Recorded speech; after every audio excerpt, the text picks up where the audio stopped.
La dernière fois, on s'était quitté sur un verre à moitié plein, celui de Nick Charles, le détective mondain de The Thin Man. C'était la belle époque, les cocktails coulaient, les énigmes se réglaient avec un sourire et une pirouette. On nageait encore dans la comédie, le jazz clair et les chandeliers qui brillaient un peu trop fort. Et puis, forcément, la lumière s'est éteinte. Hollywood a rangé ses rires pour sortir ses ombres. Cette semaine, on bascule de l'autre côté du miroir. Là où les verres sont vides, les cœurs pleins de remords et les visages noyés de fumée. La griffe du passé, 1947. Jacques Tourneur à la mise en scène, Robert Mitchum dans le costume du type qui pensait pouvoir semer son passé. C'est pas The Thin Man, non. Ici on parle pas d'enquête mondaine, mais de dette morale, de balles perdues et de baisers empoisonnés. Alors, installez-vous, coupez la lumière, laissez la pluie jouer sa partition sur le zinc. On rembobine la pellicule et on plonge, ensemble, dans les griffes du passé. 1947. L'Amérique respire encore la victoire, mais ça sent la poudre froide et le whisky tiède. Les héros rentrent du front avec des médailles et des fantômes dans la tête. Au cinéma, les sourires d'hier se fêlent. Le public veut des histoires vraies, ou du moins, des mensonges qui y ressemblent. C'est là que débarque Jacques Tourneur, un Français élevé dans l'ombre de son père, Maurice Tourneur, et dans la lumière tremblante de Hollywood. Le bonhomme n'aime pas les grands discours, mais il sait cadrer le doute. Après Cat People et Vaudou, il prend la caméra pour filmer ce que le rêve américain cache sous sa nappe. Le soupçon, la fatigue, la peur de soi. Le studio RKO, lui, est en pleine crise existentielle. C'est la maison des chefs-d'œuvre, au budget serré, l'atelier des ombres chinoises. On y bricole du génie avec des bouts de ficelle et des ampoules de récupération. Et dans cette lumière coupée en deux, Tourneur va tourner un des films les plus sombres de sa carrière. Pas un film sur le crime, pas vraiment, plutôt un film sur les conséquences du choix, sur ces chemins qu'on prend sans savoir qu'ils mènent droit à la nuit. La griffe du passé, c'est ça, le portrait d'une Amérique désabusée où même les anges traînent leurs ailes dans la boue. Intrigue sans spoiler. Il y a des types qui croient qu'ils peuvent tourner la page. Jeff Bailey, lui, avait carrément fermé le livre. Un pompiste tranquille dans une petite ville paumée, des montagnes autour, un lac en fond de décor, et une fille qui lui sourit comme un matin sans nuages. Mais le passé, c'est pas du papier, c'est de l'encre, et ça s'infiltre partout. Un jour, un gamin en imperméable débarque à la station. Il apporte un message, venu d'un autre temps. Un homme veut te voir. Et d'un coup, tout s'assombrit. L'homme en question s'appelle Whit Sterling, genre de millionnaire pour qui l'argent remplace la morale et le sourire sert de couteau. Il a perdu une femme et il veut qu'on la retrouve. Cette femme, c'est Cathy Moffat, une beauté fatale au regard qui promet le ciel et livre l'enfer. Jeff, lui, accepte, parce qu'à cette époque, il pense encore qu'on peut réparer les choses. Le reste, une route poussiéreuse, des mensonges bien repassés, des balles qui sifflent et des silences qui en disent de trop. Mais ici, pas de détective dandy ni de happy end.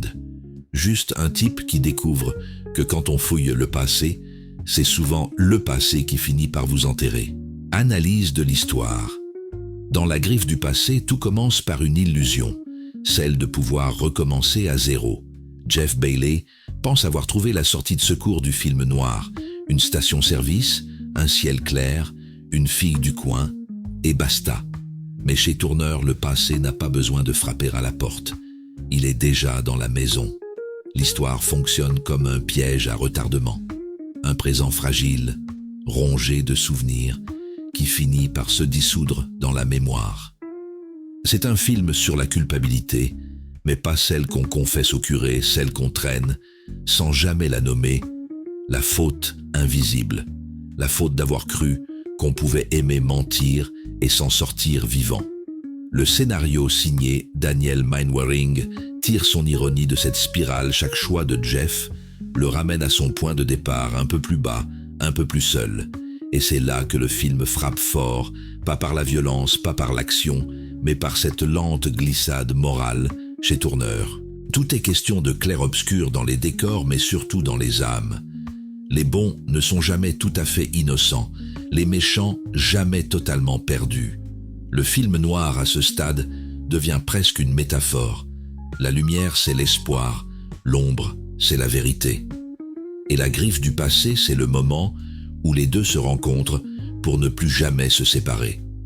En fin de compte, ce n'est pas une histoire de crime ni même de trahison. C'est une histoire d'inévitabilité. Le destin, chez Tourneur, ne frappe pas comme un orage. Il s'installe doucement, comme la pluie qui ne s'arrête jamais. Jeu d'acteurs. Il y a des acteurs qui jouent, et il y a ceux qui se contentent d'exister devant la caméra. Robert Mitchum, lui, appartient à la deuxième espèce, celle des types qui respirent le fatalisme sans lever un sourcil. Dans La griffe du passé, il a ce visage taillé au couteau, à mi-chemin entre la lassitude et la défiance. On dirait qu'il vient de se battre avec la vie et qu'il a gagné. Mais à quel prix? Mitchum, c'est l'anti-héros parfait, une nonchalance étudiée, une voix lasse, un regard qui en dit trop. Il ne joue pas le désenchantement, il l'incarne. On raconte qu'au début du tournage, il a failli rater son avion. L'appareil s'est posé en urgence, les passagers paniquaient.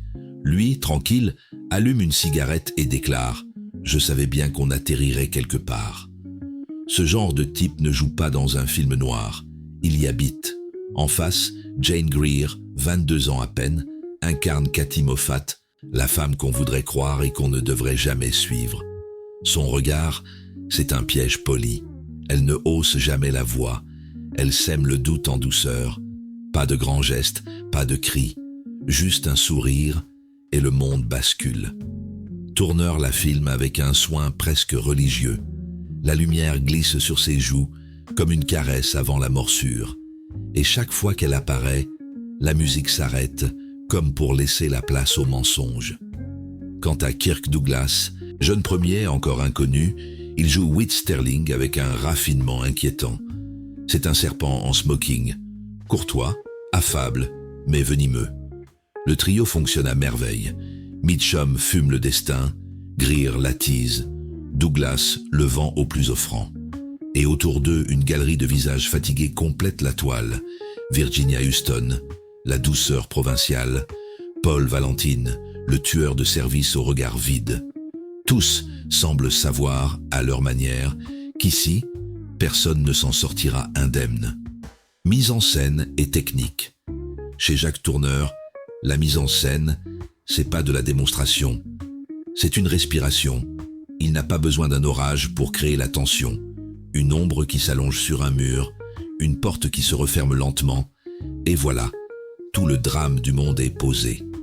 Avec son chef opérateur, Nicolas Mouzouraka, Tourneur invente un noir plus dense que la nuit.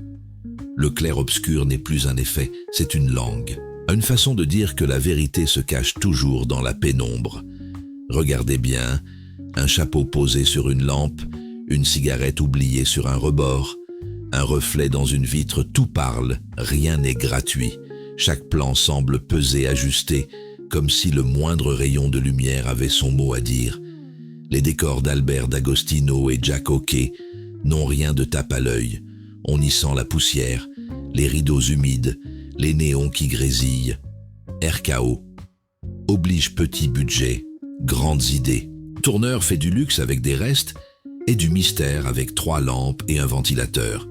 Et puis il y a cette musique signée Roy Webb, rien d'imposant, rien de spectaculaire, juste des nappes discrètes, presque mélancoliques, qui se faufilent entre les dialogues. Car ici le silence a du poids, c'est lui le vrai témoin de l'histoire. Les dialogues, eux, claquent comme des coups de fouet, courts, secs, précis, pas un mot de trop. Chaque réplique, c'est une balle, chaque regard, un verdict. Tourneur, c'est ça, un poète de la lumière et de la retenue. Là où d'autres montres lui suggèrent. Et au lieu de filmer l'action, il filme ce qu'elle laisse derrière les traces, les ombres, les regrets. En somme, La Griffe du passé, c'est moins un film qu'un clair-obscur en mouvement. Un tableau de Rembrandt, si Rembrandt avait connu les motels, les femmes fatales et les paquets de Lucky Strike. Comparaison et influence. Dans la grande famille du film noir, La Griffe du passé a ce petit air de cousin mélancolique. Pas aussi bavard que The Big Sleep, pas aussi cynique que Double Indemnity, mais plus intime, plus désabusé. Là où Wilder dressait un procès du désir, Tourneur raconte un enterrement de l'innocence. Et là où Hawks jouait sur la joute verbale, Tourneur préfère le silence et le regard. C'est toute la différence entre les cinéastes qui aiment le crime et ceux qui filment la conséquence. Tourneur ne juge pas, il observe.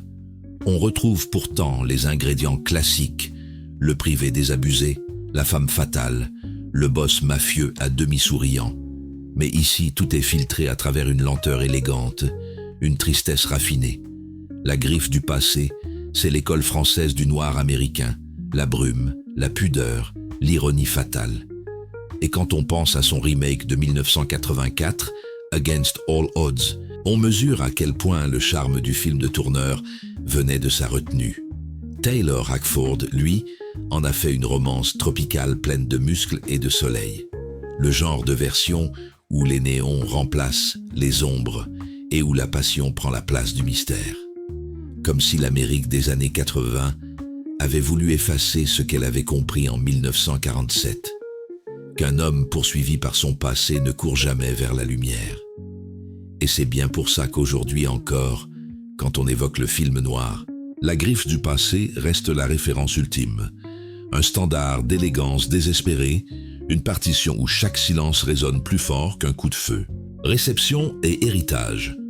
À sa sortie, La Griffe du passé n'a pas fait grand bruit. Les critiques de 1947 saluaient la photo splendide, l'interprétation solide, mais certains trouvaient le scénario un peu embrouillé.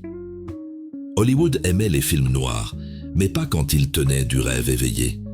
Et Tourneur, lui, ne filmait pas les crimes, il filmait les consciences. Les spectateurs d'alors ont regardé, apprécié, puis oublié. Il faudra attendre les années 60 pour que les cinéphiles, de Paris à New York, redécouvrent ce diamant noir. Les cahiers du cinéma, Scorsese, Bogdanovich, tous s'y replongeront comme dans une nuit parfaite. Le public comprendra enfin que ce film, c'est pas juste une histoire de fuite, c'est un traité sur la fatalité, un poème sur la culpabilité. En 1991, le film entre officiellement au National Film Registry, la collection sacrée des œuvres jugées culturellement, historiquement et esthétiquement significatives. Et depuis, il n'a plus quitté la conversation. Chaque décennie le redécouvre. Chaque génération s'y brûle à nouveau les yeux. Roger Ebert l'a appelé le film noir par excellence, la matrice du genre. Pauline Kael, plus sévère, le trouvait mince mais ensorcelant. Ce qui venant d'elle est un compliment. Aujourd'hui, La Griffe du passé ne se regarde plus seulement comme un film, mais comme un miroir, celui où le spectateur se voit pris à son propre piège. Car c'est ça le vrai héritage de Tourneur. On entre pour admirer les ombres, et on ressort en se demandant lesquelles nous appartiennent. Conclusion. Il y a des films qui vous filent entre les doigts, comme la fumée d'une cigarette oubliée, et puis il y a ceux qui restent accrochés au revers de la veste, longtemps après la dernière réplique. La Griffe du passé fait partie de ceux-là. Jacques Tourneur n'a pas seulement filmé un homme rattrapé par ses fautes, il a filmé l'impossibilité d'y échapper.